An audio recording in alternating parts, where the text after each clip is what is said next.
As we gear up to the presentation of the finance bill, quite controversial in itself, that is tomorrow, where we're going to be looking at your expectations vis-a-vis how the government intends to raise that revenue, as well as where it's likely to spend. So we're going to be bringing you up to speed with those stories that have been making headlines, and we start now, where President William Ruto has formed a team led by Head of Public Service Felix Koskei to address concerns raised by retired President, that is Uhuru Kenyatta, over his office and staff establishment following talks between the two leaders. What is so hard about dealing?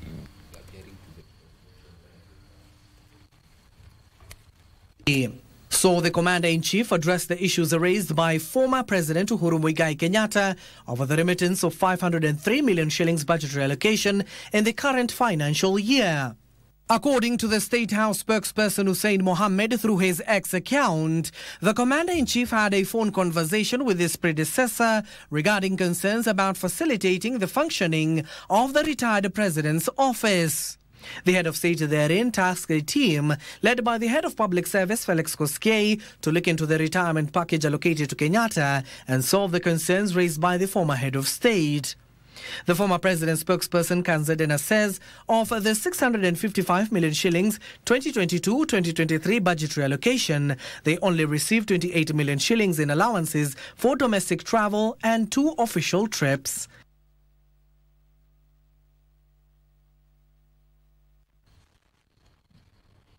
Now, before we speak matters finance bill, is that the debate of Mogoka and the ban in the coastal region received a shot in the arm as a section of Muslim religious leaders and political leaders supported the move by coastal counties to ban the consumption of Mogoka within their jurisdictions.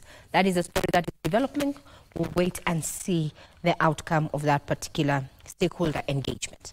Now, to matters finance, the Ministry of Transport has proposed an increment of fuel levy by a minimum of 7 shillings per litre for road maintenance. The Ministry of Environment also defended the proposal to charge eco-levy on electronics, lithium batteries, diapers, tyres and other wares deemed pollutants, saying the levy will be used to set up waste collection points across the 47 counties. Here's Giverson Minor with the details.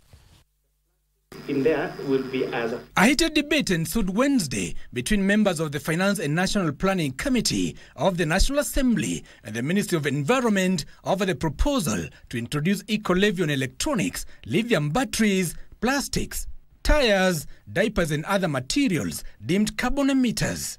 We try to understand where are you coming from and what are you doing and what are the gaps and how do we fill those gaps. Diapers come into 2 forms. We have a packet that has 33 pieces, and we are charging $1. The Ministry of Environment, through Principal Secretary Festus Ngeno and the National Environment Management Authority NEMA, said the levy will be used in the collection of waste in all 47 counties through putting up waste infrastructure. And one of the key things that you experience is the climate change effects on the environment, which you are trying to mitigate, Chairman. We are going to set up state-of-the-art e-waste facility at Konza so that all the electronic waste will be collected and recycled here. However, the lawmakers decried the move, saying the levy would affect prices of other commodities in the chain and hence raise the cost of living. Tires are going to increase the price is going to increase by 1,000 shillings. Mind you, there's also motor vehicle tax. This complex analysis affects many other products along the chain, including this Coca-Cola, bread, everywhere, household.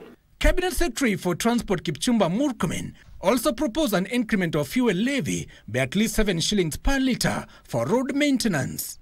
The pump price in now, as of May 2024, is 194 shillings, which with the fuel levy remaining at 18 per litre for the entire 8 years. This difference illustrates the loss in purchasing power of the fuel levy over the time due to inflation. On its part, the Ministry of Defence, represented by Principal Secretary Patrick Mariru and Vice Chief of Defence Forces John Omenda, called for tax exemption of the Defence Forces Welfare Services, a welfare organisation of the KDF, for goods such as vehicles, alcohol and non-alcohol beverages. Already the laws you have read exempts KDF. So what we are seeking is an addition of the welfare. This welfare services has been in existence for quite some time, but the fact that its name did not resonate as a welfare service ended up being taxed. The Finance and National Planning Committee will retreat starting tomorrow to write a report that is expected to be tabled on the floor of the National Assembly on Tuesday next week for debate. While we are waiting that particular report from public participation that somewhat preceded the presentation of the proposed budget, that's the Finance Bill 2024-2025, quite a myriad of, expressions by different factions there. The eco levy there, the proponents saying that it's expected to rake in a cool 54 billion, while manufacturers, the Kenya Association of Manufacturers, have argued that this particular proposal is going to drive the cost of those particular commodities farther away from the reach of the majority, so they're going to be exorbitant. Currently, when it comes to matters of getting rid of that particular waste, the Kenya Association of Manufacturers has what is called extended producer responsibility. This ensures that this particular waste is collected by subcontracted companies to do upcycling and recycling. We'll be keeping tabs on that. Remember, tomorrow we have our various reporters who are going to be positioned, or rather placed in different places of the country, to just monitor, how Kenyans are going to receive this particular budget and what are their expectations, and if indeed the big question is if the finance bill is going to address the main and key point, that is the high cost of living. Now we cross borders, where Malawi's Vice President Saulos Chilima is dead. In a televised address Tuesday, Malawi President Lazarus Chakwera announced that the wreckage of the missing plane that was carrying Chilima and 9 others who were traveling with him was found, and no survivors on board. Malawi President Lazarus Chakwera, in a televised address to the nation, said he was, quote, deeply saddened and sorry to inform Malawians of the terrible tragedy. The military plane carrying the 51-year-old Vice President Saulos Chilima and 9 others went off the radar on Monday after his crew was told not to land in the northern city of Muzuzu due to bad weather and poor visibility. The plane left Lilongwe on Monday just after 9 a.m. Malawian time, headed to Muzuzu, where the Vice President was to attend the funeral of a former cabinet minister, Ralph Kasambara, who died a few days ago. Malawi's former First Lady, Chanel Zimbiri, was also in the plane. The late Chilima has been Vice President since 2014. He teamed up with Chakwera to form an alliance during the 2020 election. Chilima is survived by his wife Mary and 2 children, Sean and Elizabeth. May his soul and those departed continue resting in peace. Malawi, they are now thrown into a state of mourning, and we mourn their loss. Now, to the courts, to the counties, that is, the Kiambu County government has donated a 10-acre piece of land for the expansion of judicial services in Thika. The land is part of the 695-acre piece that was surrendered by food processing firm Del Monte, Kenya, where the local administration also seeks to establish an export processing zone. Details of this in our county news roundup. Kiambu Governor Kimani Wamatangi said the land will be enough to facilitate the construction of better and modern facilities to enhance service delivery. It is serene, it is good, it's beautiful, and you will have all the freedom that you may want out there, though it looks like it's a little far. Meanwhile, a new law court is set to be established in Ugunja Town, Siaya County, as part of the judiciary's efforts to ease access to justice. This is one of the main agenda of the Chief Justice, to spread out judicial services to everybody, every corner of this country. And the county government of Kakamega has been urged to allocate funds for the provision of meals in early childhood education centers run by the county. Inafaa tuweke pesa kwa hii program ya school feeding, tuone kwamba kuna pesa tuna allocate pale watoto wetu waweze kupata chakula. Elsewhere, the National Council for Persons with Disabilities has rolled out a free nationwide cancer screening program for persons with albinism. There are different types of skin cancer. So some may be protecting, but the damage for the sun is still there. So now that is something now we have to look into to ensure that the different classes of albinism are being able to be handled. Human rights activists under the umbrella of Defenders Coalition drawn from the eastern region are calling on the government to ensure that every Kenyan seeking legal redress gets justice. We also have some challenges where some of the judicial officers are making it difficult are becoming inaccessible, making it difficult for people to get their justice there.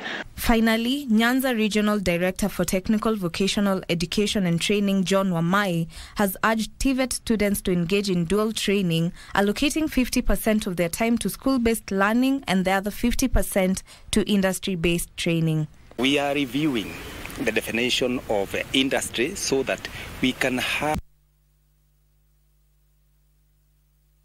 Now, from the counties to matters business, where there is a need to embed nutritional considerations into agricultural practices to ensure that food is grown is sustainable. IFED Regional Director Sarah Mbago Bono says good nutrition is a cornerstone of economic growth and human capital development, where well-nourished individuals are more productive. Despite agriculture being the livelihood for 63% of low-income individuals globally, a significant portion of these workers, most of whom are small-scale farmers, are vulnerable to food and nutrition insecurity, with 28.5% of East Africans being undernourished. Health and agricultural stakeholders now want an urgent shift towards agricultural practices that prioritize nutritional outcomes through formulation of agricultural policies addressing agroecology. We intend to actually scale up so that we also capture issues on what the agriculture people are doing, but also to integrate our health education in the agriculture programs, because agriculture also has programs that are educative. It's not only about making those foods available on the market. We also need to educate the population about the importance of consuming these foods.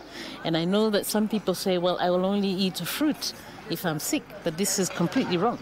By ensuring that the foods grown and consumed are rich in essential nutrients, they say, Kenya can reduce their reliance on medical supplies and interventions needed to address the health consequences of poor diets. Linking agriculture and health in what we are calling a food pharmacy, so that people can be treated from their non-communicable diseases using indigenous foods that are available, grown agroecologically, using the policy that we have formulated in Murang'a County. Kenya is refocusing its efforts in identifying and tapping into unique tourist attractions across the counties as a key strategy to diversify the tourism portfolio. Kenya Tourism Board CEO June Chepkemei says these new strategies are aimed at making Kenya an all-year-round tourist destination. Kenya is moving away from its traditional tourist offerings fueled by intense competition for tourists from destinations such as Egypt, South Africa, Rwanda and Tanzania, as well as a changing preference from travelers. All the hidden gems in different counties is what we are bringing out as KTB, and therefore it is not targeted to specific counties. It's all the 47 counties, but each county has a unique offering that our role is to bring it to life and encourage Kenyans, encourage Africans, and encourage the rest of the world to experience the magical Kenya. The Kenya Tourism Board is working closely with counties in a phased campaign to showcase attractions that are unexploited. This is expected to enrich Kenya's portfolio. So far, culture, food, agriculture and wellness have been identified as emerging selling points. Our diversity is our unique offering. We are now working with different counties to package cultural tourism, and we started with the Ma Cultural Festival. Chepkemei is appealing to the private sector to tap the unexploited tourist sites and customize products targeting both domestic and foreign tourists. In this first quarter, most of the guests who came were residents, which was a very big boost for us as in the tourism industry. Kenya targets to attract 5.5 million arrivals annually, earning about $6.3 billion by the year 2028. One of the strategies the Kenya Tourism Board is applying to boost tourist earnings across the country and help Kenya earn that much needed foreign exchange. I'm Regina Manyara reporting for KBC Channel 1.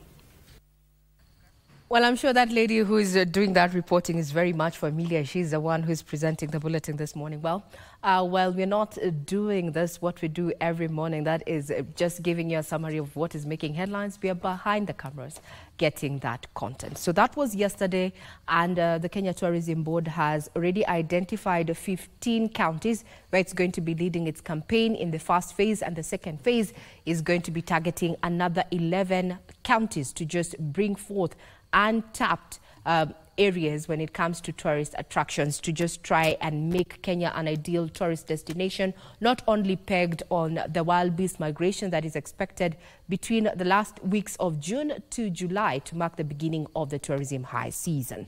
Now, still keeping up with matters business, the Nyeri County government is scouting for market for leather products made at Leather Goods Production Unit in Rukiria Vocational Training Center. Even though the center has the capacity to make 900 pairs of shoes daily, it's currently producing 300 pairs daily due to challenges in marketing the leather products. Here's our reporter Freddie Mwoki with the details. Nyeri Town, a town renowned for its picturesque landscapes and rich cultural heritage. Yet, beyond its green hills and coffee plantations lies a success story that is reshaping the lives of residents. The rise of a local leather production unit at Rukiria Vocational Training Center that is a beacon of empowerment and economic transformation. In the heart of Nyeri County, Rukiria is experiencing economic renaissance driven by the unlikely resource leather. Now we have already marked. The genesis of it all dates back to 2022, when the county government of Nyeri established a small leather production unit. Rukiria was a concept that was, it wasn't originally to be Rukiria. It was actually a cottage industry around leather, because we realized that leather is a product that mostly is sold raw at a very cheap price, and the owners of the animals basically don't get much from that. So the county government of Nyeri came up with a concept. Why don't we start a cottage industry around leather? First of all, we train the people to run that industry, because you know you must have experienced manpower. Then after that, as these graduates keep on increasing, then you also establish a hub within an urban center where what they produce there, they can also now go and produce on their own after graduation, and the training school also continues to produce, and then we establish somewhere in an urban center where they can come and sell those industries. The target was to create value-added livestock products. The main raw material that we use here is leather. To be specific, we have leather that is known as upper cow smooth, and we source them from the local tanneries. For example, around here we have Sagana tanneries, we have Redmark in Nairobi, and we have others in Thika. The leather unit has fostered a sense of community and collaboration. We are in the process of getting them a space in Nyeri Town where they can sell their products. We are having a conversation with the Kenya Scout Association whereby we can be producing for them their leather products. You know, they have a lot of belts they require. They have other pieces of leather that they wear during their celebrations. So Rukiria is a potential cottage industry that has the potential to grow into a big industry. And it can be able to capture a lot of young people. It can be able to bring a lot of income to the farmers who keep the livestock and they sell their leather. Local artisans often come together to share ideas, techniques, and market insights, creating a vibrant ecosystem of creativity and cooperation. I've gained many skills, making shoes, saddles, and very many leather goods, future plans. I want to start my own leather company. Yeah, produce my own shoes and other goods. Naprania pia nifugue kazi kama hii, nikuwe nikitengeneza viatu, nikuwe nikipelekea watu hivyo, na pia nikuwe na industry yangu. The hum of sewing machines and the scent of tanned leather are not just signs of industry, they are symbols of hope, resilience and economic empowerment for all. As we celebrate this craftsmanship and resilience, industry players in the sector are calling for support and championship of the transformative power of the cottage industry in transforming lives. From Rukira, Nyeri County, my name is Frederick Mwoki. Now we head to sports and we'll be keeping tabs onto how Harambee Stars actually performs against Seychelles today. That are with 4 points, as Ivory Coast tops that particular group with 10 points. We'll be keeping tabs on now. Now let's talk about volleyball with the ladies. Teresa Okutuke, who excelled during the playoffs as a mid-blocker, will captain the team, assisted by the regular inclusion of Edith Wisa, Laureen Chebet of Kenya Prisons, Lindsay Jeruto of KCB, better known as Toto, are back in the team, while attacker Miriam Musa of KCB is set to make her debut. Among professional players, Sharon Chepchumba and Veronica Adhiambo.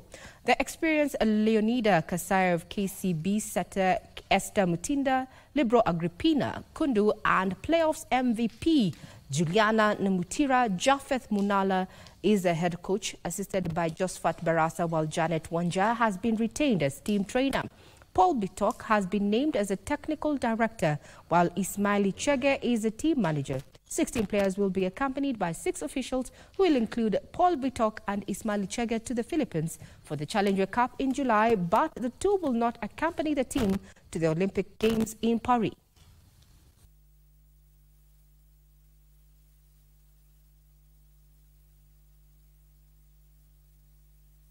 Well, that puts a cap on matters in the headlines this morning on Good Morning Kenya. I leave you in the capable hands of my colleagues Victor and Mike as they take you through the rest of the programming that includes candid conversations on what is happening in the political scene. I'm Regina Manyara. I wish you a pleasant viewing ahead.